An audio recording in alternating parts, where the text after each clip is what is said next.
I'm not very nervous about it, although I'll be meeting, some of them for the first time in the Springbok squad, and it's my first time there, so I'm looking forward to meeting them on Sunday.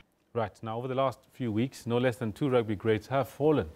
Sali Lipper Fredericks and Willie Lebomzankosha passed away in the early to mid-70s, having fought the good fight for inclusivity in rugby. We might have missed a boat with regards to celebrating these great heroes on this show, but we're certainly not going to do that with Thando Manana. Springbok number 708. Thando, thanks very much for coming through and welcome to Newsroom. Quite privileged and honoured to be on your show, Ken, and thanks for the opportunity. Thando, before we get too far into it, I think just some stats that might contextualize who you are and where you fit into the bigger picture, because your Springbok debut was on the 8th of November 2000 versus Argentina A in Tucumán. That's you were correct. 23 years old, and your last tour match was just 3 weeks later. Yeah. 28th of November 2000, you did not play a single test. You played 3 midweek matches for the Springboks, and that's it. 0 tests, tour matches 3, total Springbok matches 3, tours, Argentina, Ireland, Wales, England, all in 2000. Position was flank. That speaks volumes about your experience of being a Black Springbok. It speaks volumes to the fact that I was amongst the greatest of the great of South African rugby at the time. If you look at Rassie Erasmus, Andre Vos, you look at Andre Venter, you look at Warren Brosnian, and it tells you that it's never easy to play for a national or represent your national team, but you have to keep on pushing. Unfortunately, along the way, there are obstacles that one has to face, and I faced those obstacles. And many people will wonder why then, like you mentioned now, is unfortunately it's the system. It's a system that maybe doesn't require one to have an opinion. I've always got an opinion, and I feel that if the rugby at the stage in 1992 went for unification, certainly that meant that they have to allow us, and not to be mere branded at the time, or even today, in fact, even yesterday, with people that would make the derogatory comments of still using the Kota name. So it just tells you that we haven't moved anywhere near where we'd like to go. But for me, quite an honor to have played for Junior Springbok at the time and fared very well in the African Nations Cup. But also, I think, as you said, rightfully so, is when my name was announced. And I think it was announced with people that would later go on to win World Cups. Unfortunately, everybody's road or route or journey is not the same. But for me, to have been named and also been on the honours board as a Springbok certainly means a lot of volume and a lot of achievement through persistence. Phenomenal. The book, what made you write this book? Well, in 2011, one sort of looked at, not the wrongs, but looked at myself. I have to be honest, and I said, I feel that I'm not motivated at reading other people, but I would like to know, when, as Black people, I think the problem in South Africa, maybe in the whole Africa, is, we always undermine our own selves. I'm very comfortable with myself. That is why, or hence the book is called Being Black Springbok. And if you're not comfortable with your skin color, you've got a big problem. You're trying to appease people who don't see anything in you. So you've got to appease yourself. And for me, that's one of the reasons that, I wanted to write the book. I knew I always had a story to tell, but the story that I was going to tell was a life story. Was a life story that I left everything. I left the comfort zone. I left the family. I left everything. I took a bus and I went to Kimberley, where I arrived in Bloemfontein 2 o'clock in the morning. I was only picked up at 10 the next morning. I had to wait 8 hours in a bus station, waiting for an opportunity to continue playing provincial rugby. Little did I know that I was going to the right destination. It just needed a lot of patience. Because you became the very first African to represent the Griquas. That's correct. In its 130-year history. Yes, it's a long history, and Griquas is predominantly known for the Afrikaner-speaking community, and they pride themselves with being a Griqua. But for me, I had to get in and move in quite quickly. Hence, I write in the book that my secret weapon when I got to Kimberley was I could converse in Afrikaans, I understood the language, I could write it, I could read it, but they never knew that I was able to also add on a third language at the time. So you've got to, along the way, which is in the book, you see how I was managing to close the loopholes that were there, and also know that I've got an ace that is close to my chest. You did say that your greatest motivation at the Greek was that you could not afford to have a single bad game. You can't. How do you come back when you're out of the team?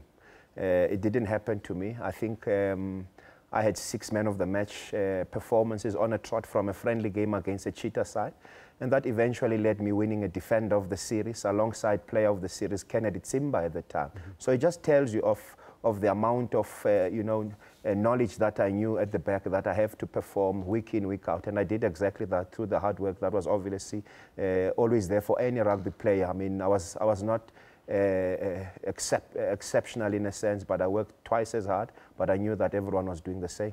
No, you made a massive impact in your very first year with the Griquas. Yeah. I mean, shortly after that, you were right there with the Springboks. You know, one thing that stood out at this particular launch, Thando, there are a couple of things. One, reading the book, it felt like a kick in the stomach for me. Okay. It felt so real. So many things were coming home to me in terms of the experiences you described from when we were young all the way through to where you are now. And I believe that a lot of people will identify with some of that. But the one thing that did stand out was not a single one of your cohorts from the Springboks was at this particular launch right here in Johannesburg. You've had 2 others, I know, in the Eastern Cape. How does that resonate with you that none of them were there? Well, I don't think when I had the book launch I was going to have a pen and tick who was there, who wasn't there, obviously. It was packed. I do have to say that those that came to attend, I'm very honored and grateful for their attendance. Those are the people that one has to look forward to. Did they have an interest? Well, you've got to go back to 2000, in fact. Was there an interest then? Is there an interest now to make sure that you know, they support also the black players? You'd look at a guy like Ashwin Willems. Did they support him at his book launch? Those that he won the Rugby World Cup, they didn't even go. So it's not about that. I think people have to remain focused on what lies ahead, and that's what I'm doing. Is the book is there for the mothers and fathers. I mean, there's an incident early this morning of a geography teacher. And what about the kids that are playing sport at those schools? You know, what happens to them after they've matriculated and gone out, you know. And they love the sport. I've been to a Craven Week at St. Cynthians, and they were there in numbers and droves. And I always question what happens to them after 21 years. They get lost in the system. Maybe it's time for introspection from those parents, you know, to support their kids and be role models themselves in making sure that their kids go all the way and they question relevant you know, questions to the different coaches that are there, not let it to the coach and sort of stand on the bylines. It's important that you, as a parent, you question, because we're going to forever have these problems, these racial problems that are going to be there, and how best to do it is for the involvement of the parent. You said something when you got in your infamous tour to Buenos Aires and so on. During that time when you refused to be initiated, and what you felt was a hollow initiation relative to what you had as a person, as Umxhosa. Yes.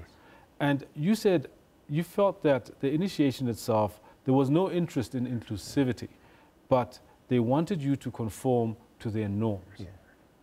Is it still the way things are across all spheres of life in South African race relations? I'll tell you, reading John Smith's book, and he gets to a point of the Kontiki, he fast forwards the time and tells a different Kontiki story. And that Kontiki is a beautiful one, where your wives, your family, when you get the initiation, they're there to watch you get your cap or get your blazer.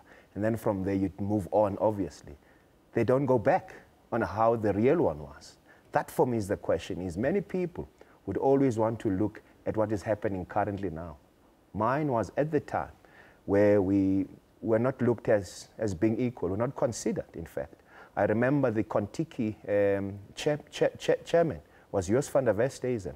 Alongside was Mark Andrews, on the left was Andre Venter. They never had an interest to find out even my little bit of background. I had to stand on my own. I felt isolated. But you know what, Kendall? In life, you don't regret things that you believe in and you stand for. And I did exactly that. That is why I'm saying people forget. They want to tend to look at what those people write because they sugarcoat what is currently happening or was happening at the time for them to sort of appease them and say that they've had a say. You look at the Kamstalrat. Why as a country have we been furnished with the real happenings of what took place in that disaster going to the World Cup? We had the Gio Cronje, Quentin David saga. Yes. What is happening? Why is everything swept underneath the table? I write in the book about our experience in the same Kamstalrat when I went with the Bulls. I write it as it happened, where we were only able to eat half a banana for a day. And we had tremendous hard work picking up heavy objects. Called chocolate boxes? It's chocolate boxes they used to call. Remember, it's military type of act you had to take on. And also, the incident that I write very nicely about is when we were woken up early hours of the morning, in the middle of the night. We had to swim across a river. Now, what strength or mental strength does it give you? Because there's no mental strength. It's just fear across. You don't know if there's crocodiles underneath. You have the scare of drowning. But did those things ever come and assist us in going forward? Not at all. So we still have a long way to go in terms of identifying who is this rugby for? Is it only for a certain few? And how do we then keep on also allowing people to use us as black people as a scapegoats whenever things are not going well for this country? Thando Manana, thank you very much for having shared with us. Too little time to cover so much that we need to talk about. But I think this is a book that a lot of people will need to get hold of, and it will educate you. It will show you all the travails and challenges and sometimes the environment that many in South Africa still have to face. Thanks very much to Thando Manana on that book, Being a Black Springbok.